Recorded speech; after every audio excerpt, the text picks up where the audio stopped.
ಬೆಳಗಾವಿಯಲ್ಲಿ ಕಂಡಕ್ಟರ್ ಮೇಲೆ ಎಂಇಎಸ್ ಪುಂಡರಿಂದ ಹಲ್ಲೆ ಮಾಡಿರೋ ಪ್ರಕರಣ ಖಂಡಿಸಿ ಗದಗದಲ್ಲಿ ಕರವೇ ಸಂಘಟನೆಯಿಂದ ಪ್ರತಿಭಟನೆ ಮಾಡಲಾಯಿತು. ಗದಗ ನಗರದ ಟಾಂಗಾಕೂಟ ಬಳಿ ನೆರೆದ ಕಾರ್ಯಕರ್ತರು ಎಂಇಎಸ್ ಪುಂಡರನ್ನ ಹೊರಹಾಕಬೇಕು ಅಂತ ಒತ್ತಾಯಿಸಿದ್ರು. ಜೊತೆಗೆ ಕಂಡಕ್ಟರ್ ಮೇಲೆ ಹಾಕಿರುವ ಪೋಕ್ಸೋ ಕೇಸನ್ನ ರದ್ದು ಮಾಡಬೇಕು ಅಂತ ಒತ್ತಾಯಿಸಿದ್ರು. ಹಲಗೆ ಬಾರಿಸುವ ಮೂಲಕ ಸರ್ಕಾರಕ್ಕೆ ಒತ್ತಾಯ ಮಾಡಿದ್ರು. ಹಲವಾರು ವರ್ಷಗಳಿಂದ ಬೆಳಗಾವಿಯಲ್ಲಿ ಪುಂಡಾಟ ನಡೆಸುತ್ತಲೇ ಬರ್ತಿದ್ದಾರೆ. ಎಂಇಎಸ್ ಪುಂಡಾಟಕ್ಕೆ ಸರ್ಕಾರ ಬ್ರೇಕ್ ಹಾಕಿ ಅವರನ್ನ ರಾಜ್ಯದಿಂದಲೇ ಹೊರ ಹಾಕಬೇಕು ಅಂತ ಒತ್ತಾಯ ಮಾಡಿದರು.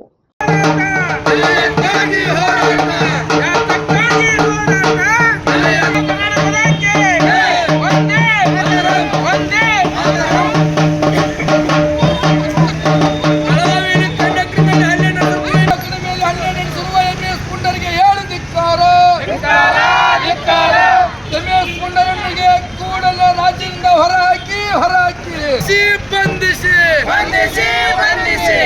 ರಾಜ್ಯದ ಕನ್ನಡಿಗರ ಮೇಲೆ ನಿರಂತರ ಹಲ್ಲೆ ನಡೆಸುತ್ತಿರುವ ಎಂಎಸ್ ಪುಂಡರಿಗೆ ಹೇಳಿ ಧಿಕ್ಕಾರ.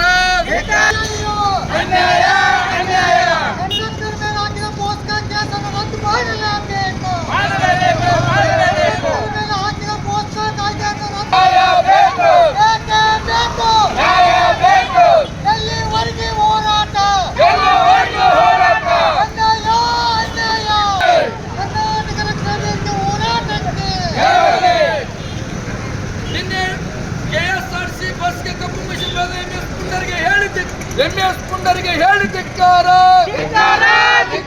ನಿನ್ನೆ ದಿನ ಕೆಎಸ್ಆರ್ಸಿ ಬಸ್ಗೆ ಕಪ್ಪು ಮಷಿ ಬೆಳೆದ ಎಂಎಸ್ ಪುಂಡರಿಗೆ ಹೇಳಿ ಧಿಕ್ಕಾರ.